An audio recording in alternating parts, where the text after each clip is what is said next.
प्रभु को धन्यवाद देते, पिता ने जो समय दिया है, पिता को धन्यवाद देते हैं। हम अभी जीवित है, हमारा सांस चल रहा है, हम अभी कोई भी बीमारी से पीड़ित नहीं, वो केवल यीशु मसीह की कृपा है। प्रभु यीशु मसीह क्रूस पर गए, इसके वजह से हम जीवित है। अच्छा वातावरण दिया है प्रभु ने हमें। ऐसे वातावरण में हम नहीं है जहां हमें जो है सुवार्ता प्रचार, सुसमाचार प्रचार करने के लिए किसी प्रकार की रुकावट नहीं है। परमेश्वर ने ऐसे वातावरण में हमें डाला है, प्रभु को धन्यवाद हो। ऐसे कुछ देश है जहां जो है हम प्रार्थना भी बराबर खुला कर नहीं सकते। परमेश्वर को धन्यवाद हो, प्रभु की स्तुति हो, परमेश्वर के नाम को धन्यवाद हो। प्रभु यीशु मसीह को ऊंचा उठाते हैं, प्रभु यीशु मसीह को धन्यवाद देते हैं। हालेलुया। मैं एक विषय के ऊपर सिखा रहा था, पवित्र आत्मा उसके वरदान, और जो है अन्य भाषा के ऊपर सिखा रहा था, और कुरिन्थी के इतिहास के ऊपर मैं सिखा रहा था। वो जो है मेरी सीरीज जो है शुरू थी, कंटिन्यू थी, लेकिन बीच में मुझे लग रहा है कि मैं जो है दशमांश के ऊपर, I should talk on tights and offerings, दशमांश के ऊपर मैं कुछ बातें करूं। तो परमेश्वर के नाम को धन्यवाद देते हैं, परमेश्वर की स्तुति करते हैं। प्रभु यीशु मसीह महान है, प्रभु यीशु मसीह जीवित है। हम दशमांश के ऊपर कुछ गौर करेंगे। तो प्रभु के नाम को धन्यवाद देते हैं, प्रभु की स्तुति करते हैं।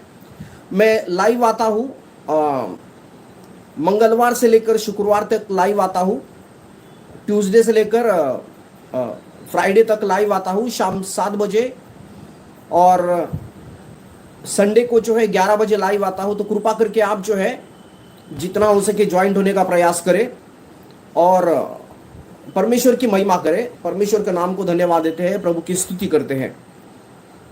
दशमांश के बारे में बहुत सारी गड़बड़ी हो रही है, दशमांश के बारे में, टाइट्स ऑफरिंग के बारे में, दशमांश उसके बारे में बहुत सारी गड़बड़ी हो रही, बॉडी में बहुत सारी गड़बड़ी हो गई है। और क्योंकि बाइबल कहती है कि अंत के दिनों में जो है भरमाने वाले लोग आएंगे। मत्ती का इसका 24 अध्याय 6 नंबर का वचन कहता है, ऐसे डिसेप्शन करने वाले, भरमाने वाले लोग आएंगे। तो ऑब्वियस है ऐसा होगा। तो इसलिए हमें जो है सावधानी बरतनी है, सावधान रहना है। हम किस प्रकार की शिक्षाओं के ऊपर ध्यान दे रहे हैं। अपने जो पासबान है, चर्च के पासबान है, उनको पूछना है, उनसे पूछना है किसकी शिक्षा हमें अपनानी है, कौन सी टीचिंग को अपनाना है। अपने पासबान के अंडर में रहना है, पासबान को पूछना है कौन से टीचर की, क्योंकि सोशल मीडिया पे रैंडमली टीचिंग हो रही है। सोशल मीडिया पे रैंडमली टीचिंग हो रही है। जैसे सोशल मीडिया जो है कोविड के बाद जैसे प्रभावी हो गया है, तो सोशल मीडिया में बहुत सारी रैंडमली सही शिक्षा भी हो रही है, गलत भी शिक्षा हो रही है। और हम जो है विश्वासु और चर्च के लीडर होने के नाते हमें पता नहीं चलता। हमें कोई अगुवा चाहिए, और आपके पासबान के अगुवे से बढ़कर कोई दूसरा अगुवा नहीं होगा। तो उनको आपको पूछना है, you have to ask to your pastors whose teaching you have to follow. अपने पासबान को पूछना है किसकी शिक्षाओं को आपको जो है उसके पीछे जाना है, अनुकरण करना है। तो प्रभु के नाम को धन्यवाद हो, परमेश्वर की स्तुति हो, परमेश्वर के नाम को धन्यवाद हो। हम टाइट्स और ऑफरिंग के बारे में बात करने वाले, दशमांश के बारे में बात करने वाले, दशमांश और अर्पण के बारे में बात करने वाले हैं। Praise the Lord. प्रभु यीशु मसीह के नाम को धन्यवाद हो, प्रभु की स्तुति हो। यीशु मसीह को ऊंचा उठाते हैं, प्रभु को धन्यवाद देते हैं। हम प्रचार करते हैं, if we are preaching God's word, हम परमेश्वर के वचन को प्रचार करते हैं। देखो, परमेश्वर के वचन को अगर हम प्रचार करते हैं तो हमारा प्रचार कैसे होना चाहिए। If you are preaching God's word, इस दुनिया में बहुत सारे प्रचारक हैं, बड़े बड़े सेवक हैं, प्रचारक हैं, टीचिंग मिनिस्टर्स हैं। वो परमेश्वर के वचन को बहुत अच्छी तरह सिखाते हैं। हम वचन को सिखाना मतलब क्या है, वचन का प्रचार करना मतलब क्या है। देखो, बाइबल है, बाइबल जो है परमेश्वर का वचन है। बाइबल में 66 किताब है, और उसमें 2 भाग है, पुराना नियम, नया नियम, ओल्ड टेस्टामेंट, न्यू टेस्टामेंट। पुराना नियम और नया नियम परमेश्वर के 2 ओठ है, 2 लिप्स है, जिसके जरिए परमेश्वर हमसे बातें करता है। ओके, पुराना नियम, नया नियम परमेश्वर के 2 ओठ है, जिससे परमेश्वर हमसे बातें करता है। लेकिन जब हम टीचिंग को देते हैं, देखिए इस दुनिया में बहुत सारे लोग टीचिंग देते हैं। ओके, ये सही शिक्षा हो या गलत शिक्षा हो, बहुत सारे लोग परमेश्वर के दास जो टीचिंग दे रहे हैं, लेकिन टीचिंग देते वक्त क्या होता है, ये हो सकता है कि हम बिलीवर्स कोई गलत शिक्षा के अधीन आ सकते हैं और हम जो है फंस सकते हैं, गलत शिक्षा के अधीन आ सकते हैं और हम लोग फंस सकते हैं। बहुत सारे जो है कल्ट की टीचिंग आ रही है, ओके, बहुत सारी कल्ट की टीचिंग आ रही है। जब टीचिंग होती है, परमेश्वर के वचन को सिखाना होता है, तो वो सिखाना प्रकाशन का सिखाना होना चाहिए। It should be revelatory word of God. परमेश्वर के वचन का प्रकाशन कोई सिखाता है तो वो कोई कभी गलती नहीं करेगा।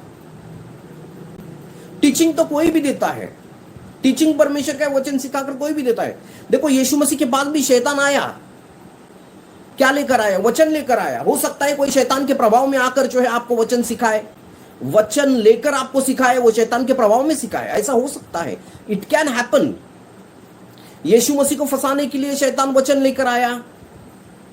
यीशु मसीह को फंसाना इतना साधारण नहीं था। बड़े बड़े सेवक लोगों को फंसाना इतना साधारण नहीं है। ऐसे सेवक लोगों को फंसाने के लिए जो है शैतान बहुत चतुराई से, धूर्तता से शैतान जो है वचन लेकर आता है। लेकिन पवित्र आत्मा से प्रेरित revelatory word of God, inspired by the Holy Spirit, if the word is inspired by the Holy Spirit and somebody speaking the revelation of God's word, he cannot make a mistake. अगर कोई परमेश्वर के वचन का प्रकाशन को, वचन को उठाकर प्रकाशन को प्रचार कर रहा है तो वो गलती नहीं कर सकता, ओके। और तो भी आपको समझ में नहीं आ रहा है whom you should listen, which books you should read, okay, किस कोणते सेवक के किताब को पढ़ना है। बाइबल तो पहला पढ़ना है, कौन से सेवक को सुनना है, ओके, कौन से किताब को पढ़ना है, ये आपके पासबान को पूछे बगैर कुछ करना नहीं है, नहीं तो आप फंस जाएंगे, नहीं तो आप फंस जाएंगे। अब दशमांश के ऊपर मैं बात करने वाला हूं। दशमांश, अगर हम दशमांश के ऊपर बोलेंगे, देखो बाइबल में जो है नंबर्स को जो है, जो न्यूमेरिटिक है, नंबर्स को जो है इंपॉर्टेंस है, महत्व है, ओके, नंबर्स को महत्व है, जो नंबर जो है उसको महत्व है। 6 नंबर आदाम को कहा जाता है, 5 नंबर कृपा का नंबर होता है, 10 नंबर जो है वो रिडेम्पशन का नंबर है, मुक्ति का नंबर है 10 नंबर, ओके। याद रखिए 5 नंबर कृपा का नंबर है, जो 5 कुमारी के ऊपर कृपा था, ओके, 5 कुमारी के ऊपर कृपा था। और 10 नंबर जो है, 10 नंबर जो है वो मुक्ति का नंबर है। 12 नंबर एक गवर्नमेंट का नंबर है, 12 चेले, 12 गोत्र एक गवर्नमेंट का नंबर है, 12 नंबर। तो 10 नंबर एक मुक्ति का नंबर है। और बाइबल कहती है दशमांश और अर्पण देने के बारे में, टाइट्स एंड ऑफरिंग, दशमांश और अर्पण देने के बारे में बाइबल हमें कहती है we need to give tithes and offering. अगर हम टाइट्स एंड ऑफरिंग के बारे में, अगर हम वो शब्द आता है दशमांश, तो हमारा ध्यान मलाकी के ऊपर जाता है। मलाकी 3 अध्याय 10 नंबर के वचन के ऊपर अगर टाइट्स का जिक्र किया जाता है तो मलाकी 10 अध्याय 3 नंबर 8 से लेकर 10 तक और 10 अध्याय के ऊपर हमारा जो है ध्यान जाता है। परमेश्वर का वचन कहता है कि पूरा दशमांश भंडार में लाओ, पूरा दशमांश भंडार में लाओ, परमेश्वर का वचन कहता है, तो वह हमारा ध्यान जाता है। तो बहुत सारी गलत फहमियां दशमांश के ऊपर हो गई है, बहुत सारी गलत टीचिंग को दिया जा रहा है। बहुत सारे लोग जो है दशमांश के ऊपर गलत टीचिंग सुनकर वो जो है चर्च को छोड़ रहे हैं। समझ में आ रहा है मैं क्या बोल रहा है? बहुत सारे लोग जो है गलत टीचिंग को सुनकर अपने चर्च को छोड़ रहे हैं, अपने पासबान के खिलाफ बातें कर रहे हैं। वो बोल रहे हैं कि ऐसा ऐसा लोग, जो ऐसा ऐसा व्यक्ति कह रहा है कि दशमांश को नहीं देना है, दशमांश को नहीं देना है, ऐसा ऐसा व्यक्ति कह रहा है। तो बहुत सारे लोगों ने क्या किया, अपने पासबान के खिलाफ गए और अपने चर्च को छोड़ दिया। उन्होंने इस प्रकार किया। तो ऐसा कुछ हो रहा है, बहुत सारी गड़बड़ी हो रही है। तो मैंने कहा पहले ही आपको, गड़बड़ी करने वाले लोग आएंगे, जो गड़बड़ी करने वाले लोग आएंगे, जैसे मत्ती की किताब में लिखा है। बहुत सारी गलत धारणाएं हो गई है। बहुत सारे लोग इस प्रकार कहते हैं कि चर्च में दशमांश के बारे में प्रचार नहीं करना है, चर्च में दान दशमांश के बारे में प्रचार नहीं करना है, या फिर कोई पासबान दान दशमांश के बारे में प्रचार कर रहा है तो उसका नहीं सुनना है, ऐसा भी बोला जाता है। या फिर जो है पासबान को पूछो वो पैसों का क्या कर रहा है, इस प्रकार बोला जाता है। पासबान जो है उसको अकाउंटेबिलिटी पूछा जाता है, तो ऐसा भी गलत सिखाया जा रहा है कि पासबान को पूछो वो पैसों का क्या कर रहा है करके, तुम मेरे दशमांश को क्या कर रहे हैं, ये गलत है। ऐसे अपने पास्टर को कभी नहीं पूछना है। Never you should ask in this manner. If somebody is teaching in this way, the spirit of Jezebel is on that person. कोई ऐसा सिखा रहा है कि अपने पासबान को पूछो वो दशमांश के बारे में क्या कर रहा है, तो उसके ऊपर जजीबल की आत्मा है। उसके ऊपर जजीबल की आत्मा मालूम है क्या है? जजीबल का जो है स्पिरिट का जो साइन है वो है डोमिनेटिंग स्पिरिट है। डोमिनेटिंग स्पिरिट, वो अधिकार करने की आत्मा। देखो, आपका जो पासबान है वो चर्च में खड़ा रहता है, वो यीशु मसीह का रिप्रेजेंटेटिव है। यीशु मसीह का रिप्रेजेंटेटिव है। यीशु मसीह की जगह पर खड़ा रहता है और हफ्ते हफ्ते जो है जैसे खड़ा रहता है, वो यीशु मसीह की आवाज को आपको बताता है परमेश्वर के वचन के जरिए। ओके, यीशु मसीह की आवाज को वो बताता है, परमेश्वर के वचन के जरिए यीशु मसीह की आवाज को वो बताता है। तो वो जो है अगर आप उसको पूछेंगे तो बहुत गलत बात होती है। जजीबल जो है, आपको बताना चाहता हूं, जजीबल का जो है उसका साइन क्या होता है? जजीबल स्पिरिट का साइन क्या होता है? पहला साइन ये है कि वो डोमिनेटिंग स्पिरिट है। पुराने नियम में अगर आप जो है राजा की किताब में आप देख सकते, पहला राजा दूसरा राजा में जजीबल जो है अहाब राजा की पत्नी थी। वो जो है एलाइजा के ऊपर, एलिया के ऊपर और अहाब राजा के ऊपर अधिकार करने का प्रयास कर रही थी। और डोमिनेटिंग स्पिरिट बहुत सारे चर्च में जो है ये इजबेल का आत्मा, जजीबल की आत्मा है। और कोई ऐसा सिखा रहा है आपको, कोई ऐसा गलत सिखा रहा है आपको कि अपने पासबान को पूछे वो पैसों का क्या कर रहा है, तो उस व्यक्ति के ऊपर जो ऐसी झूठी शिक्षा दे रहा है उसके ऊपर जजीबल की आत्मा है। समझ रहे मैं क्या बोल रहा हूं? उस व्यक्ति के ऊपर क्या है? जजीबल की आत्मा है। अपने पासबान को कभी नहीं पूछना है ऐसा, तुम पैसों का क्या कर रहे हो। आप आपके पासबान के हाथ में कभी टाइट्स एंड ऑफरिंग देते हो तो आप परमेश्वर के हाथ में देते हो। आप उनके हाथ में देंगे तो परमेश्वर के हाथ में दे रहे हो, और उसके बाद आपको उसका प्रतिफल, God will give the reward of that, आपको प्रतिफल मिलेगा। वो आप उनको नहीं पूछना है, वो अपने खुद होकर जो है अकाउंटेबिलिटी बताते हैं तो अलग बात है, लेकिन हमारा अधिकार नहीं होता। लीडर लोगों का और चर्च मेंबर का अधिकार नहीं होता कि पासबान को पूछे मेरे पैसे का आप क्या कर रहे हो। No no no, it's none of your business, it's none of your business. Okay, अगर कोई ऐसा सिखा रहा है, मैंने सुना है सोशल मीडिया पे कोई ऐसा सिखा रहा है, अगर कोई ऐसा सिखाता है तो उस व्यक्ति के ऊपर जजीबल की आत्मा है। और वैसा आप अपने पासबान को साथ आप ऐसा कर रहे हो तो आपके ऊपर जजीबल का आत्मा का प्रभाव आ सकता है आपके ऊपर। तो it's not good to ask your pastors what you are doing with my money. Okay, it's not good to ask, क्योंकि वो जो है यीशु मसीह के जगह पर खड़ा है। तो इस प्रकार की जो है गलत शिक्षा हो रही है, इस प्रकार की गलत शिक्षा हो रही है। तो दशमांश के ऊपर अगर मैं बोलूं, मैं बोल रहा था कि दशमांश के ऊपर अगर हम सोचेंगे तो हमारा ध्यान जो है मलाकी 3 अध्याय के ऊपर और 10 नंबर के वचन के ऊपर जाता है। मलाकी 3 अध्याय हम निकालेंगे, मलाकी 3 अध्याय 10 नंबर का वचन। पुराने नियम में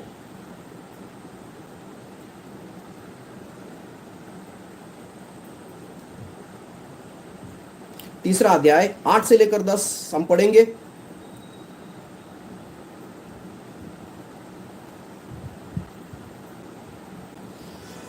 आठ से लेकर 10 तक, मलाकी इसका 3 अध्याय 8 से लेकर 10 तक। क्या मनुष्य परमेश्वर को धोखा दे सकता है? देखो, तुम मुझको धोखा देते हो और तो भी पूछते हो कि हमने किस बात में तुझे लूटा है। दशमांश और उठाने की भेंटों में तुम पर भारी शाप पड़ा है, क्योंकि तुम मुझे लूटते हो, वरन सारी जाति ऐसी करती है। ओके, 10 नंबर का वचन, सारा दशमांश भंडार में ले आओ कि मेरे भवन में भोजन वस्तु रहे, और सेनाओं का यहोवा यह कहता है कि ऐसा करके मुझे परखो कि मैं आकाश के झरोके तुम्हारे लिए खोलकर तुम्हारे ऊपर अपरंपार आशीष की वर्षा करता हूं कि नहीं। इधर लिखा है 10 नंबर के वचन में सारा दशमांश लाओ, और दूसरे एक ट्रांसलेशन में लिखा है कि किंग जेम्स वर्जन में इस प्रकार लिखा है कि सारा दशमांश और अर्पण, टाइट्स एंड ऑफरिंग, ठीक है, सारा दशमांश और अर्पण जो है भंडार में लाओ।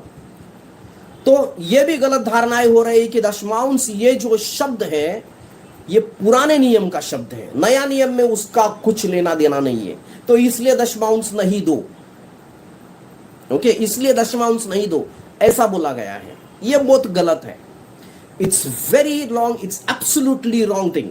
ओके, अगर कोई बोलता है दशमांश नहीं दो, तो पहले दशमांश हमें देना है। ओके, दशमांश देना है। मैंने कहा 10 नंबर जो है मुक्ति का नंबर है, it's a number of redemption, मुक्ति का नंबर है। देखो, पुराना नियम और नया नियम आता है, पुराना नियम नया नियम। अगर हम कहते हैं कि दशमांश पुराने नियम की बात है, अगर हम कहते हैं पुराने नियम की बात है, नया नियम में नहीं है, तो सरासर गलत है, सरासर गलत है। दशमांश देखा जाएगा तो यह पुराना नियम का भी नहीं, नया नियम का भी नहीं है, यह ओल्ड टेस्टामेंट का भी नहीं, न्यू टेस्टामेंट का भी नहीं है। कुछ लोग ऐसी बकवास सिखा रहे हैं ना, ये पुराना नियम का है, नया नियम का नहीं है। वो बराबर बाइबल पढ़ते नहीं, बराबर बाइबल पढ़ते नहीं। बाइबल कहती है, यूहन्ना इसका पहला अध्याय 17 नंबर का वचन में बाइबल कहती है, the law came through Moses, मूसा के जरिए नियम शास्त्र आया। तो पुराना नियम मूसा से शुरुआत होती है। पुराने नियम की, पुराने नियम की शुरुआत किससे होती है? मूसा से शुरुआत होती है। लेकिन दशमांश जो है मूसा से पहले आया। ओके, दशमांश का कब आया? मूसा से पहले आया। दशमांश किसने दिया था? पहला अब्राहम ने दिया था। उत्पत्ति इसका 14 अध्याय में। ये पढ़ते भी नहीं और डायरेक्ट मुंह उठाकर बोलते हैं कि पुराने नियम का है, नया नियम का नहीं है, ऐसा बोलते हैं। ये जो उत्पत्ति का समय था वो पुराने नियम का समय है ही नहीं था। और उस समय परमेश्वर अब्राहम ने जो है एक सेवक को, मेल्किसेदेक को दशमांश दिया। अगर मत उत्पत्ति का किताब इसका 14 अध्याय पढ़ेंगे तो 2 राजा में, सदम गोमरा के राजा में, जहां लूट को उठा के लेके गए थे, जो अब्राहम का रिश्तेदार था, तो अब्राहम उसको छुड़ाने जाता है। तो अब्राहम उसको छुड़ाता है, लूट को छुड़ाता है, और उसके बाद जो है वहां से बहुत सारी प्लंडर को लाता है, लूट को लाता है।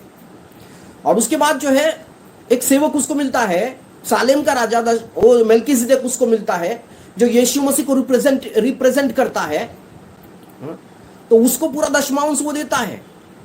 अभी यहां एक सवाल है कि अब्राहम को किसने कहा कि दशमांश देने के लिए? उस समय नियम शास्त्र भी नहीं था, लॉ नहीं था कि लॉ बताए कि दशमांश देना है, लॉ नहीं था।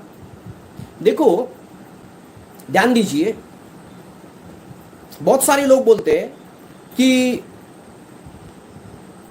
दशमांश जो मलाकी 3 अध्याय, वो यहूदी लोगों के लिए बोला गया था, यहूदी लोगों के लिए। देखो, बहुत सारे लोगों की विचारधारणा क्या है कि परमेश्वर के प्रिय लोग हैं ना, यहूदी लोग हैं। लेकिन मैं ऐसा नहीं मानता।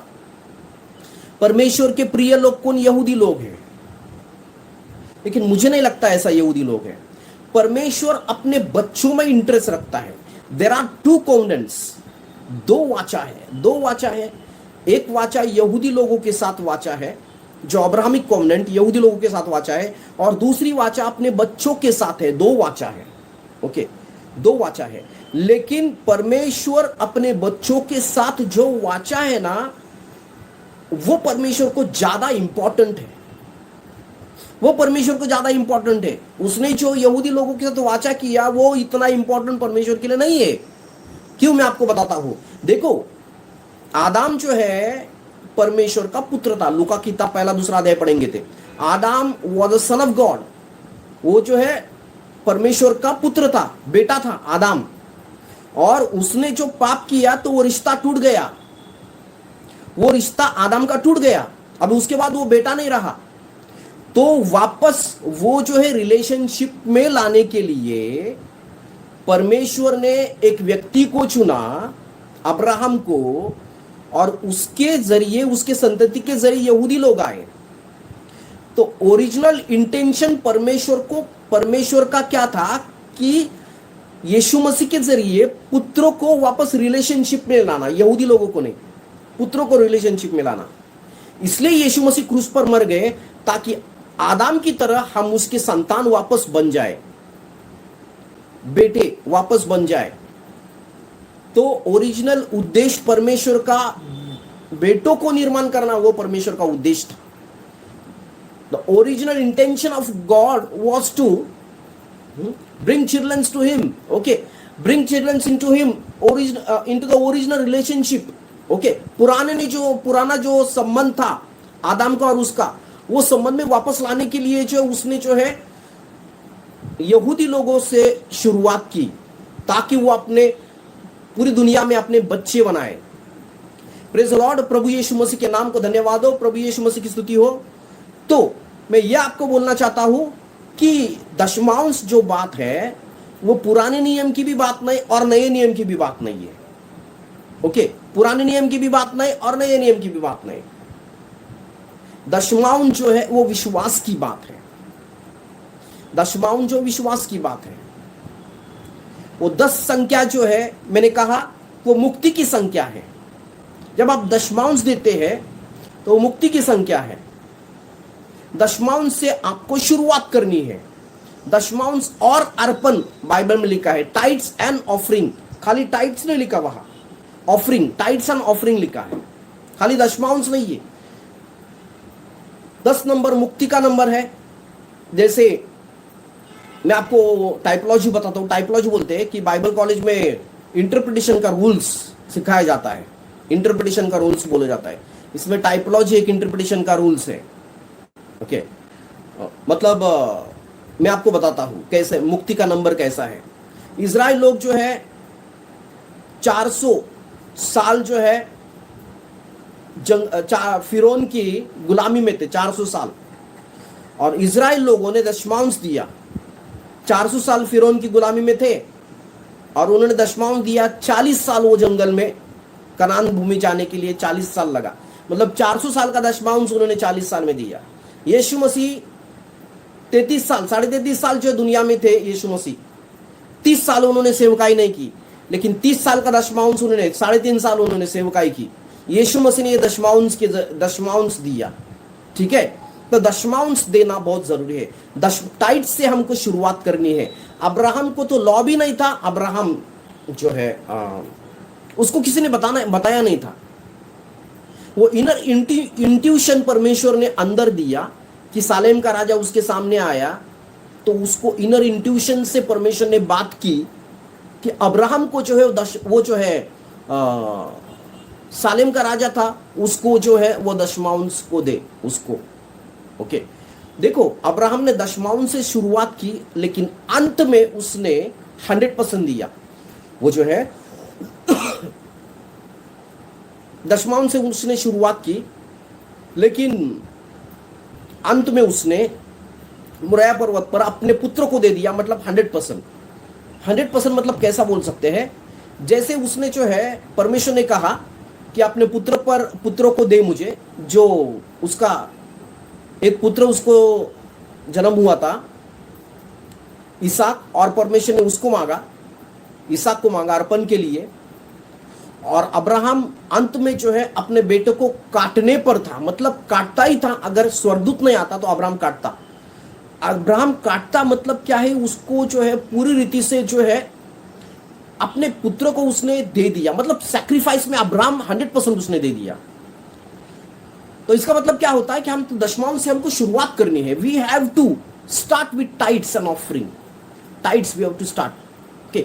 दशमांश एक ऐसी बात है, आप अपने जो है 10 संख्या जो है वो मुक्ति की संख्या है। अपने आशीष को आप जो है उस समय मुक्त करोगे जब आप दशमांश देते हो तो। ओके, अब दशमांश से शुरुआत करते हो। ओके, अब्राहम को बोला था कि तू राष्ट्रों का पिता होगा। जब परमेश्वर ने उसको नाम भी नहीं बदला था अब्राम करके, तभी परमेश्वर 10 संख्या जो है मैंने कहा उससे आपको शुरुआत करनी है, फिर 10 संख्या देना है, दशमांश देना है। मैं आपको बोलता हूं दशमांश देना जरूरी है, और वो जो है अर्पण देना जरूरी है, टाइट्स एंड ऑफरिंग देना जरूरी है। उसके बाद गरीबों को देना, बाइबल कहती है नीति वचन में जो गरीबों को देता है वो मुझे देता है, और ये देना होना चाहिए। और उसके बाद आपको जो है सेविंग भी करना है, 3-4 प्रकार का देना, उसके बाद आपको सेविंग करना है, और बाकी का जो बचता है आपको खर्चे के लिए रखना है। ओके, लेकिन दशमांश से शुरुआत करनी है। आप उसके बाद 20% भी दे सकते हैं, 30% भी दे सकते हैं, आगे 40% भी दे सकते, but you have to start with tithes. अगर कोई दशमांश दे रहा है और अर्पण दे रहा है, आगे चल के दशमांश भी दे रहा है, तो कुछ गलत नहीं कर रहा है। और कौन बोला दशमांश नया नियम में नहीं है? बाइबल बराबर पढ़ते नहीं, कुछ भी बाइबल पढ़ते नहीं बराबर। नया नियम में है दशमांश, और यीशु मसीह ने खुद कहा, ये केवल बाइबल बराबर पढ़ते नहीं। मत्ती का किताब इसका 23 अध्याय 23 नंबर का वचन, मैथ्यू चैप्टर 23 वर्स 23, क्या लिखा है?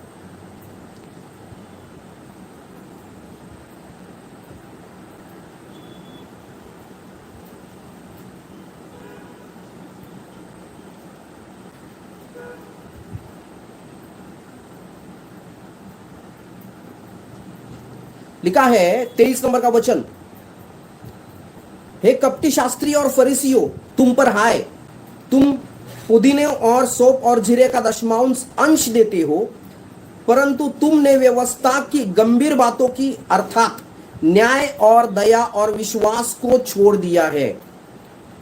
चाहिए था कि इन्हें भी करते और इन्हें भी न छोड़ते। इंग्लिश में क्या लिखा है? वो want to you scribes and Pharisees hypocrites, because you tithe mint and anise and cumin and have left the weightier things of the law, judgment and mercy and faith. These things you ought to have done and not to leave those undone. लिखा है इस चीज को भी करते, continue करते, और दया आप दिखा नहीं रहे उसको भी करते तो बहुत अच्छा होता। मतलब दोनों भी चीज करते तो बहुत अच्छा होगा। मतलब इसका मतलब यीशु मसीह खुद बोल रहा है, आप जो दशमांश दे रहे हैं, तुम पर हाय जो दशमांश दे रहे हैं, लेकिन उसके साथ आप दया किसी के ऊपर नहीं दिखा रहे। दशमांश तो दे रहे लेकिन दया नहीं दिखा रहे। अच्छा होता कि दशमांश भी कंटिन्यू करते। यीशु मसीह खुद बोला कि दशमांश कंटिन्यू कर रहा है। कोई सिखा रहा है तो उनको अंधे हो गए हैं। मत्ती का 23 अध्याय 23 नंबर का वचन उनको दिखाई नहीं देता। और उत्पत्ति के किताब 14 अध्याय जो मेलकिसेदेक ने, अब्राहम ने मेलकिसेदेक सालेम का राजा को दशमांश दिया, वो उनको दिखाई नहीं देता, और मुंह उठाकर बोलते हैं कि पुराने नियम का है, पुराने नियम का है, ऐसा बोलते हैं। ये नया नियम में भी है। यीशु मसीह खुद बोला, you have to continue with tithes and you have to show mercy on other people. It would be better if you have continued with tithes and offering, and you should have shown mercy also to other people. Woe unto you, scribes and Pharisees, ऐसा बोल रहा है यीशु मसीह। तो बहुत महत्वपूर्ण है, हमको दशमांश देना है। कोई ऐसा सिखा रहा है दशमांश न दो, तो वो गलत सिखा रहा है। कोई ऐसा बोल रहा है कि दशमांश पुराने नियम की बात है, तो वो गलत बोल रहा है। दशमांश पुराने नियम की भी बात है, नया नियम की भी बात है, पुराने नियम नया नियम के बाहर की भी बात है। ओके, वो अर्पण देना, वो सैक्रिफाइस जैसे परमेश्वर ने इंसान को बनाया, तब से सैक्रिफाइस का बात शुरू हो गई। सैक्रिफाइस देना, ओके, वो यीशु मसीह के प्रेम को दर्शाता है। अगर आप दशमांश देते हैं तो प्रभु यीशु मसीह के प्रेम को दर्शाता है। ओके, सैक्रिफाइस, आप कितना यीशु मसीह पर प्रेम करते हैं, कितना प्रेम करते हैं, उसको दर्शाता है। वो सैक्रिफाइस लाया, किसने? काइन ने, आबेल ने सैक्रिफाइस लाया दोनों ने, और आबेल का सैक्रिफाइस परमेश्वर ने स्वीकार किया, काइन का नहीं स्वीकार किया, क्योंकि इसने फर्स्ट फ्रूट नहीं लाया था। दोनों ने सैक्रिफाइस लाया, लेकिन काइन ने फर्स्ट फ्रूट नहीं लाया। परमेश्वर को प्रथम फल जरूरी है, प्रथम फल। दोनों ने सैक्रिफाइस लाया, लेकिन बहुत लोग बोलते हैं इसके सैक्रिफाइस में ब्लड था इसलिए स्वीकार नहीं, ऐसा नहीं है। दोनों का सैक्रिफाइस दोनों ने लाया, लेकिन इसने फर्स्ट फ्रूट लाया था, आबेल ने, इसलिए काइन का स्वीकार नहीं हुआ। इसलिए आप कभी दशमांश लाते, जैसी सैलरी होगी, पैसा अपना खर्चा बिर्चा करके दशमांश मत लाओ, वैसा लाना है तो दशमांश डालो मत। जैसी सैलरी आएगी, पैसा पहला दशमांश बाजू में निकालो, और फर्स्ट फ्रूट परमेश्वर को अच्छा लगता है, फिर ऑफरिंग भी बाजू में निकालो, फिर गरीब लोगों को देना है वो बाजू में निकालो, फिर संडे टू संडे अच्छा ऑफरिंग देने के लिए वो बाजू में निकालो, और उसके बाद जो है आपको जो बाद में जो खर्चा करना है, जो बचता है 80-70%, उसके ऊपर परमेश्वर बहुत सारा आशीष देगा, और बहुत सारे चैनल्स आपके लिए अपॉर्चुनिटीज परमेश्वर खुला कर देगा। अगर आप बिजनेसमैन हैं, बहुत सारे चैनल्स पर वो आपको खुला करेगा। ऐसे आप कंटिन्यू करते तो शास्त्री पुरुषों को मत्ती 23 नंबर के वचन में यीशु मसीह बोला, आप दशमांश दे रहे, वो कंटिन्यू करो, वो कंटिन्यू करो, you have to continue that, it's in New Testament, ये नया नियम में है। तो प्रभु यीशु मसीह के नाम को धन्यवाद हो, प्रभु यीशु मसीह की स्तुति हो, प्रभु यीशु मसीह महान है, जीवित है। तो ये सैक्रिफाइस बहुत बहुत इंपॉर्टेंट है, बहुत इंपॉर्टेंट है। मैं इसके ऊपर सिखाऊंगा, कल परसों और सिखाऊंगा। आपका पैसा है ना, वो पैसा सब कुछ नहीं है, लेकिन पैसा बहुत कुछ है। परमेश्वर के राज्य में पैसों को कीमत है। एक्लीसियास्टिस 10 अध्याय, मुझे लगता है 19-20 नंबर के वचन में लिखा है, money answers all things. Okay, अब मसीह लोग धनवान है, यीशु मसीह हमारे लिए गरीब बन गए। दूसरा कुरिन्थियों के पत्री 8 अध्याय 9 नंबर का वचन, यीशु मसीह हमारे लिए गरीब बन गए ताकि हम धनवान बन जाए। धनवान मतलब केवल पैसों के बारे में नहीं, हर एक चीज में हम धनवान बन जाए। हम धनवान हैं। अगर हम दशमांश नहीं देते, अर्पण नहीं देते, तो हम सच में, हम खाली मुंह से बोलते कि परमेश्वर पर प्रेम करते हैं, बड़ी बड़ी चर्च में आराधना करेंगे, यीशु मसीह को बोलेंगे प्रभु मैं तुमसे बहुत प्रेम करता हूं, बहुत प्रेम करता हूं, लेकिन दशमांश देने की बात आती है तभी प्रेम पता चलता है, वो सैक्रिफाइस होता है। अब्राहम सैक्रिफाइस में गिरा नहीं, वो सैक्रिफाइस में पूरा हो गया।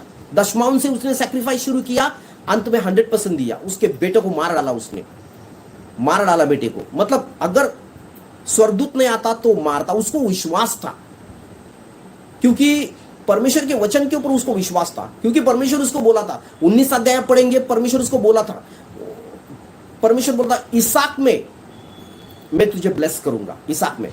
तो इसहाक को मार भी डालता तो उसको जीवित करता, और सब कुछ परमेश्वर कर रहा था, अपने बेटों के लिए कर रहा था। अब्राहम में उसको रुचि नहीं थी, अब्राहम के सैक्रिफाइस में परमेश्वर इंटरेस्ट नहीं था, खाली अब्राहम का हार्ट देख रहा था वो। और उसी जगह पर यीशु मसीह आने वाला था। एंड ऑफ द डे वो यीशु मसीह जो है क्रूस पर बलिदान के तौर पर, प्रभु यीशु मसीह क्रूस पर जान देने वाले थे। वो जो है, ये सब शैडो था, यीशु मसीह सब्सटेंस था, वो आने वाला था। वो सैक्रिफाइस परमेश्वर के लिए इंपॉर्टेंट है। देखो, परमेश्वर हमको सैक्रिफाइस करने के लिए बोलते हैं, लेकिन पहला वो सैक्रिफाइस करते हैं। हमको प्रेम करने के लिए यीशु मसीह बोलते हैं, पहला उसने प्रेम किया हमारे ऊपर। परमेश्वर ने पूरा प्रेम में पक्का हो गया, सब कुछ दे दिया। उत्पत्ति से लेकर जो है, उत्पत्ति से शुरुआत की, पृथ्वी बनाया, सोना बनाया, चांदी बनाया, सब कुछ इंसान को दे दिया। अंत में एक पुत्र था, वो भी सैक्रिफाइस कर दिया। और यीशु परमेश्वर जो है सैक्रिफाइस में पूरा हो गया। ओके, और वो अभी हमारी तरफ देखता है कि हमारा हार्ट कैसा है, हमारा अपना हृदय कैसा है। सच में अगर हम जेब से पैसा निकाल के 500 का 2000 का नोट, अभी नहीं है, 2000 का नोट निकाल के परमेश्वर को देते नहीं, तो हमारा जो है परमेश्वर के ऊपर प्रेम वो साबित नहीं होता। देना है। अगर कोई पास्टर प्रचार कर रहा है, दशमांश को लेकर प्रचार कर रहा है, वो गलत नहीं कर रहा है, गलत नहीं कर रहा है, गलत नहीं कर रहा है। वो प्रचार करेगा, प्रचार कर सकता है, प्रचार कर सकता है। वो गलत नहीं कर रहा है। हमको दशमांश और अर्पण देना है। वो नया नियम का भी बात है, पुराने नियम का भी बात है, out of new testament old testament का भी बात है। क्योंकि उत्पत्ति का किताब जो है उसमें ओल्ड टेस्टामेंट में न्यू टेस्टामेंट भी नहीं था। टेस्टामेंट खून बहाने से आता है। टेस्टामेंट कैसा होता है? खून बहा। यीशु मसीह ने नया करार अपने लहू से किया। लहू से, जब तक लहू बहता नहीं, देखिए जब तक लहू बहता नहीं तब तक वाचा नहीं होती। लहू बहता है तभी वाचा होती है, लहू से ही वाचा होती है। ओके, यीशु मसीह ने खून बहाया और यूहन्ना की किताब में यीशु मसीह बोलता है ये जो है ये नया करार का लहू है, इसको पिया करो। ओके, नया करार का लहू है। ओके, तो लहू से वाचा बनती है, रिलेशनशिप आता है। मैं आपको एक बात बताऊं, गलत नहीं सोचो इसको, गलत नहीं सोचो, गलत नहीं सोचो। ओके, यह बिब्लिकल है, गलत नहीं सोचो। जब पति पत्नी रिलेशनशिप में आते हैं, पहला जो है शादी होते रिलेशनशिप में आता है और दोनों के रिलेशनशिप में वो लहू बहता है ना, वो जो है वो बिब्लिकल है। और वो जो है वो लहू जो है रिलेशनशिप को, कोवेनेंट को दिखाता है, वाचा को दिखाता है। ये ऐसा ही नहीं है, वो बिब्लिकल है। वो जो है यीशु मसीह ने लहू बहाया और हम लोग पिता की रिलेशनशिप में आ गए, पुत्र बन गए। जब तक यीशु मसीह लहू नहीं बहाता हम कोवेनेंट में नहीं आते, वाचा में नहीं आते। यहूदी लोगों के साथ वाचा थी, उसको ज्यादा परमेश्वर इंपॉर्टेंस नहीं देते, लेकिन उसकी वाचा उसके पुत्र के जरिए, लहू के जरिए बेटा बनाना, वो परमेश्वर के मन में था, वो मन में था। यहूदी लोग मन में थे। यहूदी लोगों को तो खाली जो है औजार चुना ताकि दुनिया के ऊपर आशीष देने के लिए, दुनिया के ऊपर अंत में देखो वो औरत को यीशु मसीह बोला मैं तुझ में इंटरेस्ट नहीं रखता। वो औरत वो आई यीशु मसीह के पास। ओके, यीशु मसीह के पास औरत आई और बोली, क्या बोली कि मेरे पुत्र, मेरे बेटे के ऊपर दया, अशुद्ध आत्मा लगा है, बेटी के ऊपर दया करो, अशुद्ध आत्मा लगा है। तो बोला यीशु मसीह बोलता कि मैं मतलब अब्राहम की खोई हुए भेड़ के लिए आया, तुम्हारे लिए आया नहीं। यीशु मसीह उसको इनकार किया, लेकिन उसने एक सेंटेंस बोला, औरत ने एक सेंटेंस बोला कि मेज से गिरा हुआ वो चूरा भी जो है कुत्ते खाते हैं, ऐसा बोला। तो उसमें से यीशु मसीह बोला औरत तेरा विश्वास बहुत बड़ा है। ओके, तो इसका मतलब ये नहीं कि जो है विधर्मी लोग जो डॉग से, ऐसा नहीं। विधर्मी लोग पुत्र है। विधर्मी लोग कौन है? पुत्र है। परमेश्वर के मन में पुत्र बनाना था, क्योंकि आदम पुत्र था, वो अपने रिश्ते को खो दिया वो डिसोबीडियंस के जरिए। इसलिए परमेश्वर को वापस पुत्र के रिलेशनशिप में जो है परमेश्वर को लाना था। इसलिए उन्होंने यहूदी लोगों को चुना ताकि वो दुनिया के ऊपर अंत में, पहले जो है यीशु मसीह जो है यहूदी लोगों के पास, यहूदी लोगों के लिए आया, लेकिन अंत में यीशु मसीह क्या बोला? पूरी दुनिया में जाओ। मत्ती 28 अध्याय, गो into the Nations and preach the gospel. खाली यहूदी लोगों के लिए नहीं आया। जब उसने जो है क्रूस के ऊपर लहू बहाया, लहू बहाने के बाद यीशु मसीह बोला go into the whole world. Okay, पूरी दुनिया में जाओ। यूहन्ना 3:16 कहता है परमेश्वर ने जगत से इतना प्रेम किया, अपने पुत्र को दे दिया। जगत से प्रेम किया, यहूदी लोगों के लिए जगत से प्रेम किया। तो उसके मन में क्या है? पुत्रों को रिलेशनशिप में लाना, वो उसके मन में है। इसलिए मैं इसको कंटिन्यू करूंगा कल परसों। दशमांश देना वो जो है बिब्लिकल है। दशमांश से शुरुआत करो, आप आगे चलिए 20-30% दे सकते हैं। जैसा आप सैक्रिफाइस करेंगे परमेश्वर आपको आशीष देगा। Praise the Lord. परमेश्वर को दाम के धन्यवाद हो, परमेश्वर की स्तुति हो। कल मैं वापस जो है 7 बजे आऊंगा, तो कृपा करके ज्वाइंट होने का प्रयास करें। प्रभु यीशु मसीह आपको धन्यवाद देते हैं। महान पिता परमेश्वर, आपने सहायता और मदद की, आपको धन्यवाद देते हैं। हम प्रभु आपका जैसा वचन कहता है मलाकी 3 अध्याय, मुझे देखकर परख कर देखो, मैं आपके लिए आशीष की झरोखे खोलता हूं कि नहीं, आशीष की झरोखे खोलता हूं कि नहीं। धन्यवाद देते, स्तुति करते हैं प्रभु। आपकी वाचा है, आप पूरा करते हैं प्रभु। आप परखने के लिए बोले प्रभु। धन्यवाद देते, स्तुति करते हैं प्रभु। जो हर एक झूठी शिक्षा आती है उसके खिलाफ में आता हूं यीशु मसीह के नाम से, और आपकी कृपा दया मांगता हूं प्रभु। धन्यवाद देते, स्तुति करते हैं प्रभु यीशु मसीह के नाम से। पिता जो देखने वाले हैं और देखने वाले हैं, उनके ऊपर मैं आशीष बोलता हूं यीशु के नाम में। आमेन, आमेन, आमेन। परमेश्वर आपको आशीष दे। Praise the Lord.